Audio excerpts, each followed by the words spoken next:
1965년 차디찬 뱀의 해, 시골 마을 작은 한옥에서 정분이 태어났습니다. 산파 할머니가 아기를 받아들고 고개를 저었습니다. 뱀띠 여자로구만.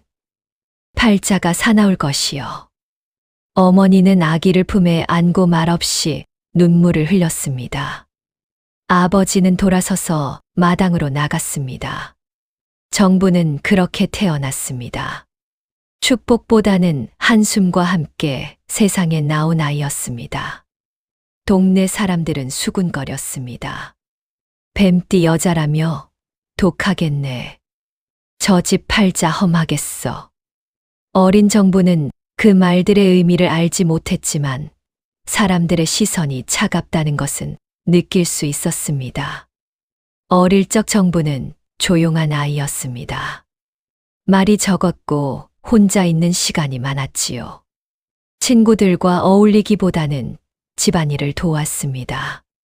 설거지를 하고 마당을 쓸고 빨래를 개었습니다.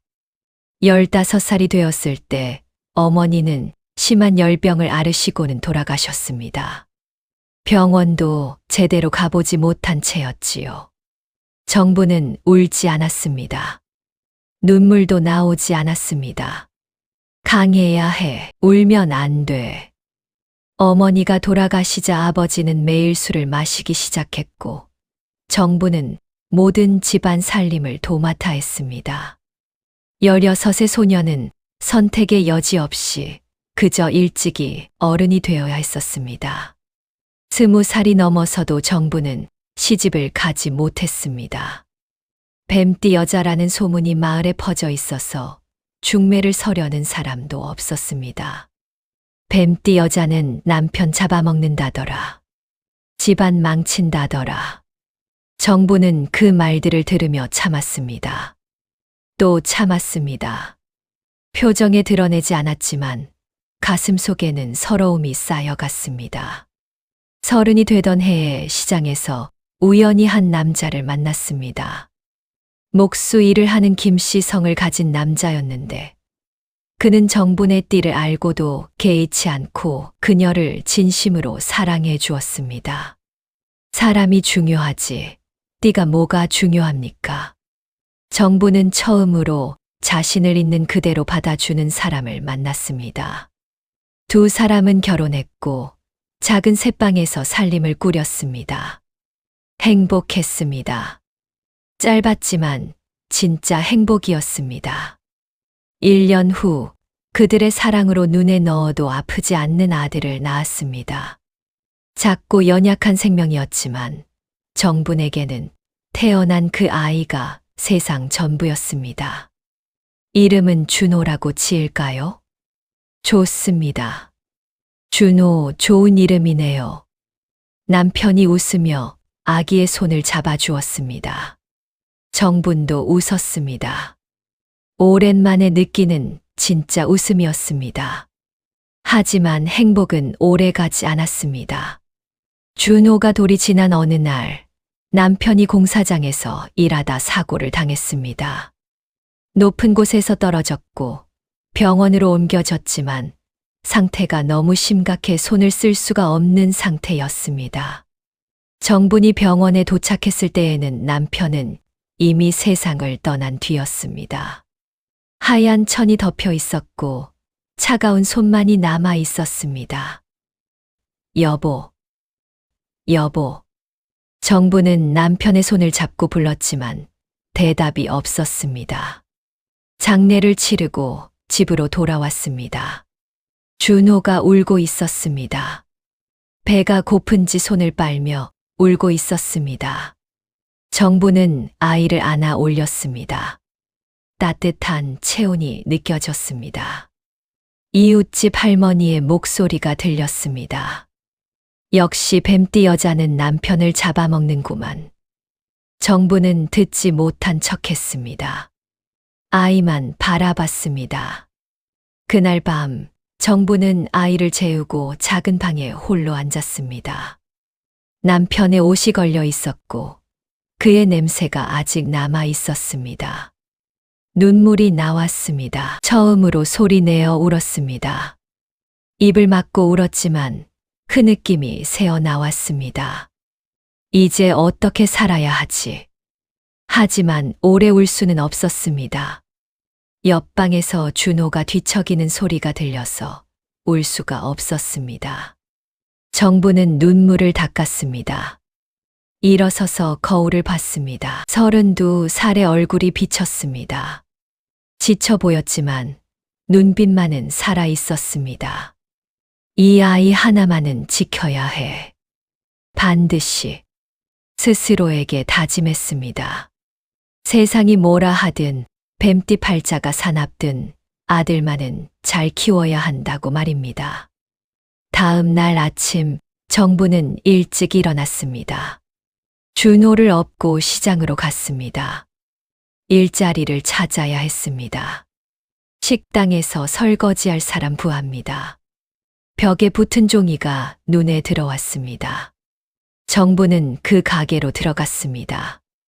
일 구하러 왔습니다. 애 업고 일할 수 있어요? 할 수 있습니다. 무엇이든 하겠습니다.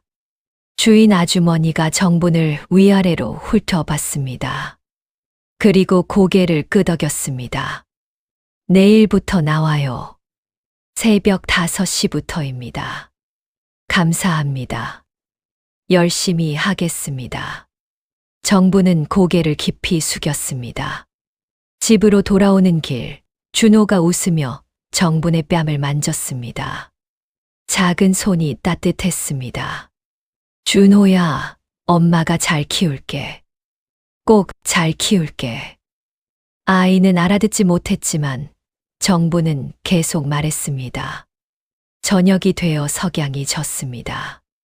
하늘이 붉게 물들었고 거리의 그림자가 길게 늘어났습니다. 정부는 아이를 품에 안고 좁은 새방으로 들어갔습니다. 불을 켜고 밥을 지었습니다. 혼자 먹는 밥이 쓸쓸했지만 준호가 있었기에 버틸 수 있었습니다. 밤이 깊어갔습니다. 정부는 아이 옆에 누워 천장을 바라봤습니다. 이제 시작이야. 길고 험한 싸움이 시작됐어. 뱀띠 여자의 독한 생존력이 깨어나는 순간이었습니다. 세상이 무엇이라 하든 이 아이만은 지켜내겠다는 결심이 단단해졌지요. 정부는 눈을 감았습니다. 내일을 위해 잠들어야 했습니다. 새벽 5시면 또 일어나야 했으니까요. 긴 세월의 시작이었습니다. 새벽 5시 알람이 울리기 전에 정부는 눈을 떴습니다. 몸이 기억하고 있는 시간이었습니다. 옆에서 준호가 잠들어 있었습니다. 6살이 된 아이의 얼굴이 평화로웠습니다. 조금만 더 자거라. 조심스럽게 일어나 옷을 입었습니다. 낡은 작업복이었지만 깨끗하게 빨아둔 것이었습니다. 거울을 보며 머리를 묶었습니다. 38살의 얼굴이 비쳤습니다. 주름이 늘었고 손은 거칠어졌지만 눈빛만은 여전히 강했습니다. 부엌으로 가서 밥을 지었습니다. 준호가 아침에 먹을 밥과 도시락을 준비했습니다. 김치를 꺼내고 계란을 부쳤습니다. 자신의 몫은 따로 챙기지 않았습니다. 나는 식당에서 먹으면 돼. 이웃집 할머니가 문을 두드렸습니다. 정분이 준호 맡기러 왔어요? 네, 할머니. 죄송합니다. 또 부탁드려요. 괜찮아요. 우리 손주 돌보듯 하면 되지. 어서 일 다녀와요. 정부는 깊이 고개를 숙였습니다. 할머니가 없었다면 일을 나갈 수 없었을 것입니다. 식당으로 향하는 길은 어두웠습니다. 거리에 사람이 없었고 가로등만이 길을 밝히고 있었습니다. 정부는 늦으면 안 되기에 빠르게 걸었습니다. 식당에 도착해 앞치마를 두르고 일을 시작했습니다. 설거지를 하고 재료를 손질하고 홀을 닦았습니다. 손님이 오기 시작하면 서빙을 했고 주문을 받았습니다. 여기 물 좀 더 주세요. 계산이요. 김치 더 주세요. 쉴 틈이 없었습니다. 점심시간이 끝나면 오후 3시였고 그때야 잠깐 앉을 수 있었습니다. 정분 씨, 밥 먹어요. 주인 아주머니가 말했습니다. 네, 감사합니다. 냉장고에 남은 반찬으로 빠르게 식사를 마쳤습니다. 맛을 느낄 겨를도 없었습니다. 오후 4시가 되면 식당을 나왔습니다. 그리고 바로 다른 일터로 향했습니다. 부잣집 가정부 일이었습니다. 오셨어요? 오늘은 2층 청소 부탁해요. 네, 알겠습니다. 정부는 걸레를 들고 계단을 올랐습니다. 무릎이 시큰거렸지만 참았습니다. 창문을 닫고 바닥을 닦고 화장실을 청소했습니다. 저녁 8시가 되어야 일이 끝났습니다. 봉투에 든 돈을 받아 주머니에 넣었습니다. 수고하셨어요. 내일도 올 수 있죠? 네, 오겠습니다. 집으로 돌아가는 길, 정분의 발걸음이 무거웠습니다. 몸이 천근만근이었지만 준호를 생각하면 힘이 났습니다. 우리 준호, 오늘은 뭐 했을까? 집에 도착하니 준호가 책상에 앉아 공부하고 있었습니다. 엄마, 다녀오셨어요? 응, 준호야. 밥 먹었어? 네, 할머니가 주신 거 먹었어요. 정부는 아들의 머리를 쓰다듬었습니다. 따뜻했습니다. 세월이 흘렀습니다.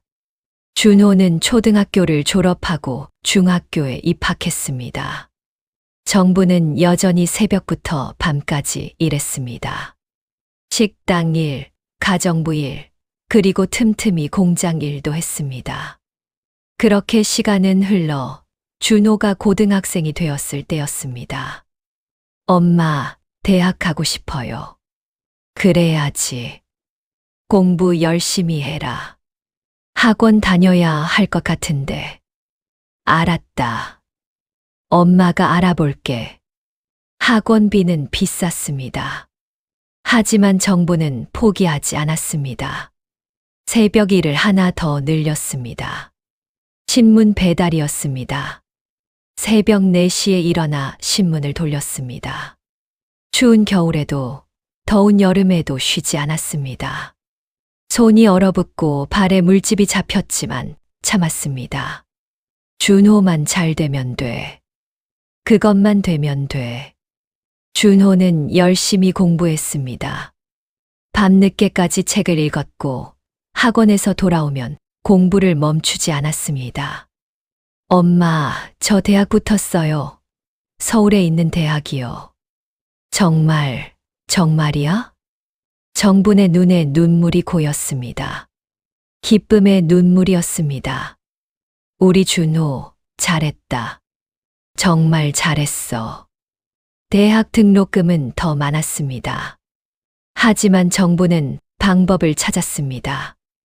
대출을 받았고 일을 더 늘렸습니다. 밤에는 편의점 야간 알바까지 하기 시작했습니다. 하루에 3시간 자는 것도 힘들었습니다.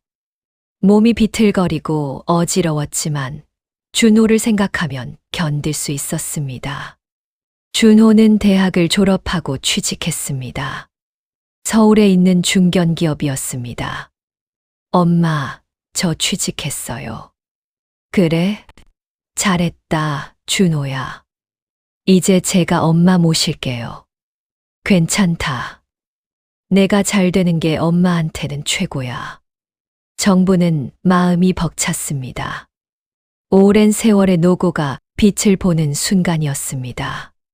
준호가 30이 되던 해 결혼 이야기를 꺼냈습니다. 엄마, 제가 만나는 사람이 있어요.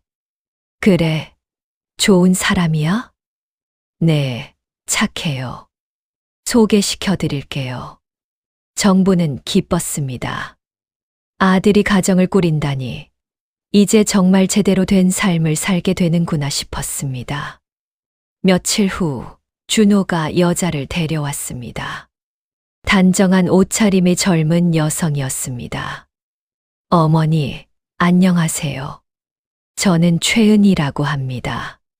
그래요, 어서 와요. 앉으세요. 정부는 밥상을 차렸습니다. 준비한 음식이 많지 않아 미안했지만 정성껏 차렸습니다. 식사를 하는 동안 은희는 조용했습니다. 가끔 준호와 눈을 마주치며 웃었지만 정분에게는 말이 없었습니다. 정부는 그런 며느리가 예의 바른 아이구나 라고 그렇게 생각했습니다. 결혼식 날짜가 잡혔습니다. 정부는 준호에게 돈을 건넸습니다. 이거 써라. 결혼 준비하는데. 엄마, 이게 얼마예요? 어디서 이런 돈을? 엄마가 모은 거야. 걱정하지 마. 사실은 빚을 더 얻은 돈이었습니다. 하지만 준호에게 말하지 않았습니다. 결혼식이 치러졌습니다. 정부는 단 한 벌뿐인 정장을 입고 참석했습니다. 아들이 행복해하는 모습을 보니 눈물이 났습니다. 이제 내 인생도 끝이 보이는구나. 이제 조금은 쉴 수 있겠지. 하지만 정부는 아직 몰랐습니다. 진짜 외로움은 이제부터 시작된다는 것을 말입니다. 신혼집으로 떠나는 아들을 배웅하며 정부는 손을 흔들었습니다. 잘 살아라, 준호야. 행복해야 한다. 네, 엄마. 자주 올게요. 하지만 그 말은 지켜지지 않았습니다. 시간이 지날수록 준호의 연락은 뜸해졌고 방문도 줄어들었습니다. 정부는 혼자 남은 집에서 창밖을 바라봤습니다. 겨울이 다가오고 있었고 하늘은 회색빛이었습니다. 괜찮아. 애가 잘 살면 되는 거야. 스스로를 다독였지만 가슴 한구석이 텅 빈 것 같았습니다. 평생을 아들만 바라보고 살았는데 이제 그 아들이 멀어지고 있었습니다. 그날 밤 정부는 홀로 밥을 먹었습니다.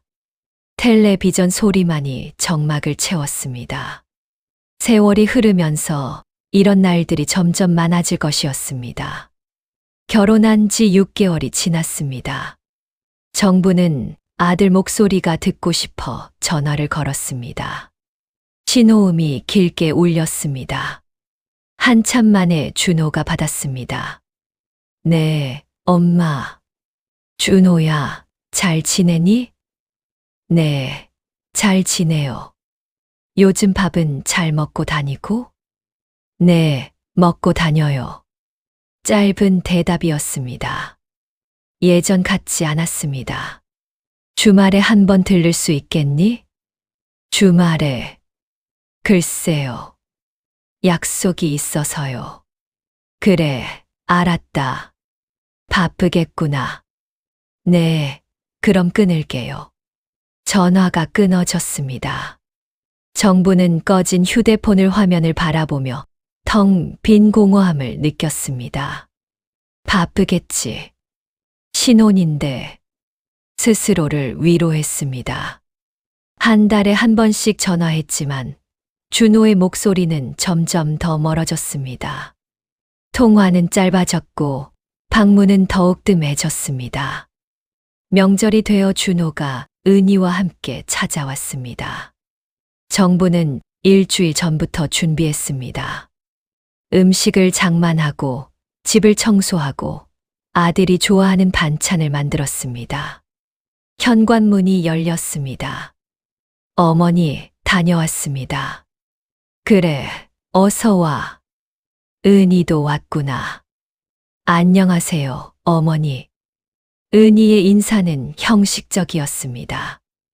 눈을 마주치지 않았고 표정은 굳어 있었습니다. 배고프겠다. 들어와서 밥 먹자. 네. 식탁에 음식을 차렸습니다. 정분이 정성껏 준비한 음식들이었지만 은희는 젓가락을 들지 않았습니다. 입맛이 없어요. 그래? 많이 피곤하구나. 네. 준호는 어색하게 밥을 먹었습니다. 정부는 계속 아들의 그릇에 반찬을 올려줬습니다. 많이 먹어라, 준호야. 네, 엄마. 식사를 마치자 은희가 일어섰습니다. 저는 차에서 쉬고 있을게요. 그래, 그럴까. 준호야, 은희 데리고 가서 쉬게 해라. 네, 엄마. 둘이 나가고 정부는 혼자 남았습니다. 상을 치우며 한숨이 나왔습니다. 적응하는데 시간이 필요하겠지. 몇 개월 후 정부는 시장에서 은희를 우연히 만났습니다. 은희야, 잘 지내니? 네. 준호는 건강하고? 네. 시간 있으면 집에 한번 들러라. 밥 먹고 가고. 바빠서요. 차갑게 대답하고 은희는 돌아섰습니다. 정부는 그 뒷모습을 바라봤습니다. 서운했지만 내색하지 않았습니다. 시간이 더 흘렀습니다. 준호의 전화는 한 달에 한 번도 오지 않았습니다. 정분이 먼저 전화해도 받지 않을 때가 많았습니다. 어느 날 정부는 몸이 좋지 않았습니다. 기침이 계속 나왔고 숨이 찼습니다. 병원에 갔습니다. 의사가 심각한 표정으로 말했습니다. 검사 결과가 나왔습니다. 폐암입니다. 3기입니다. 폐암이요. 네. 빨리 치료를 시작해야 합니다. 정부는 멍하니 앉아 있었습니다. 암이라니. 죽을 수도 있다는 뜻이었습니다. 아직은 안 돼. 준호를 봐야 하는데. 집으로 돌아와 한참을 앉아 있었습니다. 전화기를 들었다가 내려놓기를 반복했습니다. 준호한테 말해야 하나. 걱정시키기 싫은데. 하지만 혼자 감당하기엔 너무 무거운 짐이었습니다. 용기를 내어 전화를 걸었습니다. 신호음이 울렸습니다. 받지 않았습니다. 다시 걸었습니다. 또 받지 않았습니다. 문자를 보냈습니다. 준호야, 엄마가 병원 다녀왔는데. 전화 좀 해줄래? 1시간 후 준호에게서 전화가 왔습니다. 엄마, 무슨 일이에요? 준호야, 엄마가 암이래. 네, 암이요? 응, 폐암이래. 3기래. 전화 너머로 침묵이 흘렀습니다. 준호야? 엄마, 제가 갈게요. 주말에 갈게요. 그래, 고맙다. 주말이 되어 준호가 왔습니다. 혼자였습니다. 은희는 일이 있어서요. 그래. 정부는 병원 진단서를 보여줬습니다. 준호의 얼굴이 굳어졌습니다. 엄마, 치료받아야 해요. 제가 도와드릴게요. 고맙다, 준호야. 병원비 걱정 마세요. 제가 다 할게요. 정부는 눈물이 났습니다. 아들이 걱정해 주는 것이 고마웠습니다. 하지만 며칠 후 준호에게서 전화가 왔습니다. 목소리가 떨리고 있었습니다. 엄마, 저 말씀드릴 게 있어요. 그래, 말해봐. 은희가 엄마를 저희 집으로 모시기 어렵대요. 그래, 괜찮아. 엄마 혼자 살 수 있어. 그게 아니라 요양병원을 알아봤어요. 요양병원? 네. 거기서 치료도 받고 편히 쉬실 수 있대요. 정부는 말을 잃었습니다. 요양병원이라니. 결국 짐이 된다는 뜻이었습니다. 준호야, 엄마, 그게 나을 것 같아요. 제가 자주 면회 갈게요. 그래, 알았다. 더 이상 말할 수 없었습니다. 목이 메었으니까요. 일주일 후 정부는 요양병원으로 옮겨졌습니다. 작은 방에 침대 하나와 작은 창문이 있었습니다. 준호가 짐을 정리해주며 말했습니다. 엄마, 제가 자주 올게요. 약속할게요. 그래. 죄송해요, 엄마. 괜찮다. 너 때문이 아니니까. 준호가 돌아가고 정부는 혼자 남았습니다. 창밖을 바라봤습니다. 하늘이 보였고 구름은 말없이 흘러가고 있었습니다. 결국 이렇게 되는구나. 평생을 아들만 바라보고 살았는데 결국 혼자가 되었습니다. 며느리라는 벽을 넘지 못했고 아들은 그 벽 너머에 있었습니다. 밤이 되었습니다. 복도에서 다른 환자들의 신음소리가 들렸습니다. 정부는 눈을 감았습니다. 이제 어떻게 되는 걸까? 외로움이 밀려왔습니다. 평생 느껴본 외로움 중 가장 깊은 외로움이었습니다. 자식이 있어도 혼자였고 세상에 혼자 남겨진 기분이 들었습니다. 정부는 이불을 끌어당겼습니다. 몸을 웅크렸습니다. 눈물이 흘렀지만 소리 내어 울지는 않았습니다. 참자, 또 참자. 평생을 그렇게 살아왔으니 참을 수밖에 없었습니다. 요양병원에서 1년이 지났습니다. 정부는 항암 치료를 받으며 조용히 버티고 있었습니다. 머리카락이 빠졌고 몸무게가 많이 줄었습니다. 거울을 보면 낯선 사람이 보였습니다. 준호는 한 달에 한두 번 면회를 왔습니다. 올 때마다 과일을 사왔고 짧게 앉아 있다가 돌아갔습니다. 엄마, 어떠세요? 괜찮다. 너 바쁠 텐데 자주 오지 않아도 돼. 아니에요. 자주 올게요. 하지만 준호의 얼굴에는 죄책감이 가득했습니다. 눈을 제대로 마주치지 못했고 손을 계속 비비작거렸지요. 은희는 잘 지내니? 네, 잘 지내요. 대답이 짧았습니다. 정부는 더 묻지 않았습니다. 어느 날 준호가 평소와 다르게 늦은 저녁에 찾아왔습니다. 얼굴이 창백했고 눈이 충혈되어 있었습니다. 준호야, 무슨 일이야?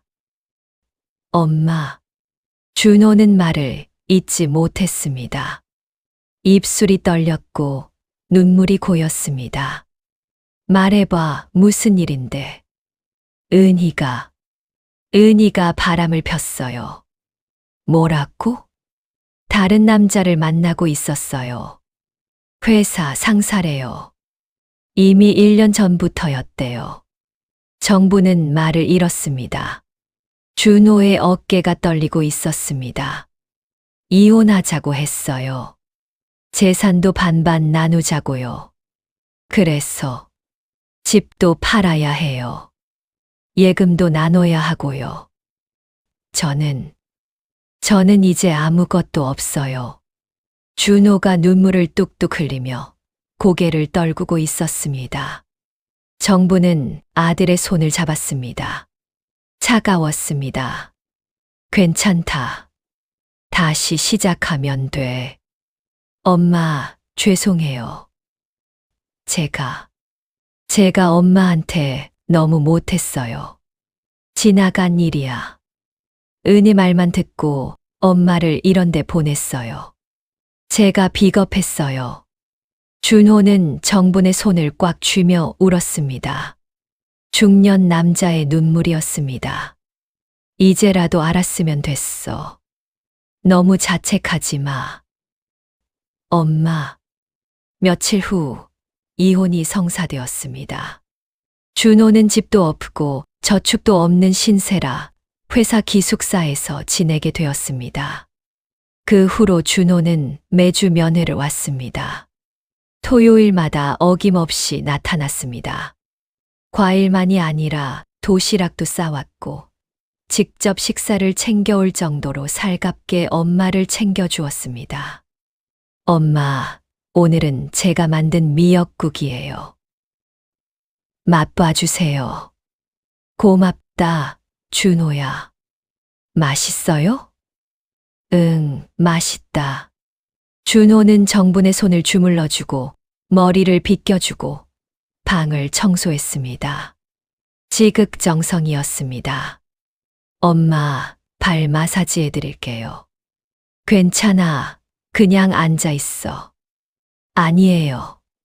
제가 하고 싶어요. 준호는 정분의 발을 조심스럽게 주물렀습니다. 거칠고 주름진 발이었지만 준호는 정성껏 마사지를 해주었습니다. 어느 날 준호가 옛날 사진첩을 가져왔습니다. 엄마, 제가 집에서 찾았어요. 옛날 사진들이요. 함께 사진을 보며 이야기를 나눴습니다. 어린 시절 준호의 모습, 학교 다니던 모습, 졸업식 사진들이 있었습니다. 엄마, 저는 몰랐어요. 엄마가 얼마나 고생하셨는지. 다 지나간 일이야. 이 사진 보세요. 엄마 손이 얼마나 거칠어요. 새벽부터 일하셨잖아요. 그때는 젊었으니까 할 수 있었지. 저는 그걸 당연하게 생각했어요. 엄마의 희생을요. 준호의 목소리가 떨렸습니다. 이제 알았으면 됐어. 너무 늦은 건 아니야. 엄마, 이제부터라도 제가 잘할게요. 꼭 효도할게요. 그래, 고맙다. 준호는 매주 왔습니다. 비가 와도 눈이 와도 빠지지 않았습니다. 회사 일이 바빠도 주말에도 한 번을 거르지 않고 엄마를 보러 왔습니다. 어느 토요일, 준호가 평소보다 일찍 왔습니다. 손에 큰 보따리를 들고 있었습니다. 엄마, 오늘은 특별한 날이에요. 무슨 날인데? 엄마 생신이요. 칠순이잖아요. 정부는 깜빡하고 있었습니다. 자신의 생일을 말입니다. 준호는 보따리를 풀었습니다. 미역국과 갈비찜, 전, 나물들이 나왔습니다. 제가 다 만들었어요. 유튜브 보면서 배웠어요. 준호야, 생신 축하해요, 엄마. 준호가 정분을 안았습니다. 오랜만에 느끼는 따뜻함이었습니다. 함께 식사를 했습니다. 음식 맛은 서툴렀지만 정분에게는 세상에서 가장 맛있는 음식들이었습니다. 엄마, 제가 늦게 철이 들었어요. 정말 죄송해요. 괜찮아. 이렇게 와주는 것만으로도 고마워. 엄마는 평생 저만 보고 사셨잖아요. 저는 그걸 몰랐어요. 다 지나간 일이야. 아니에요. 제가 기억할게요. 평생 기억할게요. 준호의 눈에 눈물이 고였습니다. 그날 저녁 준호가 돌아간 후 정부는 창밖을 바라봤습니다. 석양이 지고 있었고 하늘이 붉게 물들었습니다. 늦었지만 그래도 다행이야. 아들이 깨달은 것만으로도 감사했습니다. 비록 자신은 오래 살지 못하겠지만 준호가 바른 사람이 되었다는 것에 모든 것이 감사했습니다. 하지만 정분의 몸은 점점 약해지고 있었습니다. 항암 치료에도 암은 전이 되었고 의사는 시간이 얼마 남지 않았다고 했습니다. 준호는 그 사실을 알고 있었습니다. 그래서 더욱 자주 왔고 더욱 정성을 다했습니다. 엄마, 포기하지 마세요. 힘내세요. 그래, 힘낼게. 하지만 정부는 알고 있었습니다. 이제 얼마 남지 않았다는 것을 말입니다. 어느 날 밤, 정부는 창밖의 달을 보며 생각했습니다. 뱀띠 여자의 팔자가 사나웠어. 하지만 후회는 없어. 준호를 키웠으니까. 눈을 감았습니다. 평온한 표정이었습니다. 이제 조금만 더 버티자. 조금만 더. 준호를 위해서라도 조금 더 버텨야 했습니다. 겨울이 왔습니다. 창밖으로 눈이 내리고 있었습니다. 정부는 침대에 누워 그 눈을 바라봤습니다. 희고 조용했습니다. 몸을 움직이기 힘들어졌습니다. 호흡도 가빠졌고 일식도 흐려질 때가 많았습니다. 의사는 준호를 따로 불렀습니다. 각오하셔야 할 것 같습니다. 길어야 한 달입니다.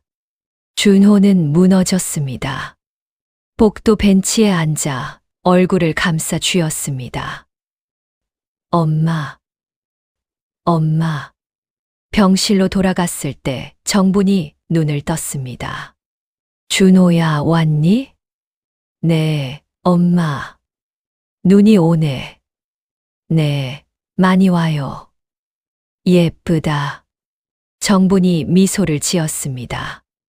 여윈 얼굴이었지만 미소는 여전히 따뜻했습니다. 며칠 후 정분의 상태가 급격히 나빠졌습니다. 의식이 가물가물했고 말도 제대로 하지 못했습니다. 준호는 병실을 떠나지 않았습니다. 회사에 휴가를 내고 밤낮으로 곁을 지켰습니다. 엄마, 제 곁에 있어요. 깨어나세요. 정분의 손을 잡고 울었습니다. 차가운 손이었습니다. 어느 새벽이었습니다. 정분이 잠깐 의식을 되찾으며 준호를 보고 손을 들어 보였습니다. 준호야. 네, 엄마. 여기 있어요. 미안하다. 무슨 말씀을 그렇게 하세요? 제가 미안하죠. 좋은 아들이야. 엄마, 행복해라. 꼭. 네, 엄마. 행복할게요. 그러니까 떠나지 마세요. 정분이 미소를 지었습니다. 그리고 천천히 눈을 감았습니다. 엄마, 엄마. 호흡이 멈췄습니다. 심전도가 일직선이 되었고 알람이 울렸습니다. 의료진이 달려왔지만 이미 늦었습니다. 보호자분, 삼가 고인의 명복을 빕니다. 준호는 정분의 손을 놓지 않았습니다. 차갑게 식어가는 손을 꽉 쥐고 울었습니다. 엄마, 엄마, 죄송해요. 정말 죄송해요. 오열이 복도까지 울려 퍼졌습니다.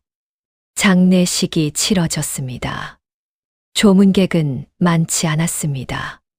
정부는 평생 조용히 살았기에 친구도 많지 않았습니다. 3일장을 마치고 화장을 했고 납골당에 작은 사진 한 장과 함께 모셨습니다. 준호는 매주 납골당을 찾았습니다. 꽃을 가져왔고 늘 정성껏 청소했습니다. 엄마, 저 잘 지내고 있어요. 걱정 마세요. 살아생전 본인의 잘못을 뉘우치기라도 하는 듯 혼자 중얼거렸습니다. 한 달이 지났습니다. 준호는 정분에 돌아가신 어머니 집을 오랫동안 비워둘 수 없어 정리하기로 했습니다. 정분이 살던 작은 집에 들어갔습니다. 먼지가 쌓여 있었고 냄새가 났습니다. 창문을 열어 환기를 시켰습니다. 옷장을 열었습니다. 낡은 옷들이 걸려 있었습니다. 하나하나 꺼내며 정리했습니다. 겨울 외투를 꺼냈을 때였습니다. 주머니에서 무언가 만져졌습니다. 꺼내보니 복권이었습니다. 복권. 긁지 않은 복권이었습니다. 언제 산 건지 모를 오래된 복권이었습니다. 엄마가 이런 것도 사셨구나. 별 기대 없이 동전으로 복권을 긁었습니다. 은색막이 벗겨지며 숫자들이 나타났습니다. 1등. 준호의 손이 멈췄습니다. 다시 봤습니다. 틀림없었습니다. 1등이었습니다. 이게 무슨... 손이 떨렸습니다. 복권을 떨어뜨렸고 바닥에 떨어진 복권을 주워 들었습니다. 다시 확인했습니다. 1등 당첨이 맞았습니다. 금액을 확인했습니다. 20억 원이었습니다. 준호는 주저앉았습니다. 복권을 가슴에 꼭 안고 울었습니다. 엄마. 오열이 터져 나왔습니다. 끝까지 저를 살려주셨구나. 끝까지. 정부는 알고 있었던 것일까요? 이 복권이 당첨된 것을 말입니다. 아니면 모르고 간 것일까요? 중요하지 않았습니다. 중요한 것은 마지막까지 어머니가 아들을 생각했다는 것이었습니다. 복권을 들고 납골당으로 달려갔습니다. 정분의 사진 앞에 무릎을 꿇었습니다. 엄마, 감사합니다. 정말 감사합니다. 저는 못난 아들이었어요. 엄마를 제대로 모시지도 못했어요. 하지만 엄마는 끝까지 저를 지켜주셨어요. 죄송합니다. 정말 죄송합니다. 그리고 감사합니다. 사랑합니다. 눈물이 멈추지 않았습니다. 준호는 한참을 그렇게 울었습니다. 복권 당첨금을 찾았습니다. 20억 원이 통장에 입금되었습니다. 준호는 그 돈으로 제일 먼저 정분의 묘를 더 좋은 곳으로 옮겼습니다. 양지바른 언덕에 작은 묘지를 마련했습니다. 비석에 글을 새겼습니다. 평생을 아들만 사랑한 어머니 정분, 이제 편히 쉬소서. 매주 찾아가 꽃을 심었습니다. 벤치도 놓았고 주변을 정성껏 가꿨습니다. 봄이 왔습니다. 묘지 주변에 꽃이 피기 시작했습니다. 개나리가 노랗게 피었고 진달래가 분홍빛으로 물들었습니다. 준호는 묘 앞에 앉아 말했습니다. 엄마, 저 새로 시작했어요. 작은 가게를 냈어요. 음식점이에요. 엄마가 만들어주시던 그 음식들을 팔고 있어요. 이름은 정분의 밥상이에요. 엄마 이름으로 했어요. 손님들이 맛있다고 해요. 엄마 레시피 덕분이에요. 엄마가 옆에서 도와주시는 것 같아요. 저 이제 제대로 살 거예요. 엄마가 자랑스러워할 사람이 될 거예요. 바람이 불어왔습니다. 따뜻한 봄바람이었습니다. 꽃이 피 날렸습니다. 준호는 미소를 지었습니다. 오랜만에 진짜 웃음이었습니다. 엄마, 감사해요. 사랑해요. 하늘이 맑았습니다. 구름 한 점 없이 파랗게 개어 있었습니다. 어디선가 새소리가 들렸습니다. 봄을 알리는 소리였습니다. 정분의 이야기는 이렇게 끝났습니다. 뱀띠 여자로 태어나 사나운 팔자를 살았지만 끝내 아들을 살린 어머니의 이야기였습니다. 세상은 그녀를 독하다 했지만 그 독함은 사랑에서 나온 것이었습니다. 생존을 위한 강함이었고 아들을 지키기 위한 힘이었습니다. 마지막 선물을 남기고 떠난 어머니. 그 선물은 단순한 돈이 아니었습니다. 용서였고 사랑이었고 마지막 축복이었습니다. 준호는 평생 그것을 기억하며 살 것입니다. 그리고 언젠가 자신도 그런 부모가 되기를 다짐할 것입니다. 뱀띠 여자 정분의 삶은 이렇게 끝났지만 그녀의 사랑은 영원히 계속될 것입니다.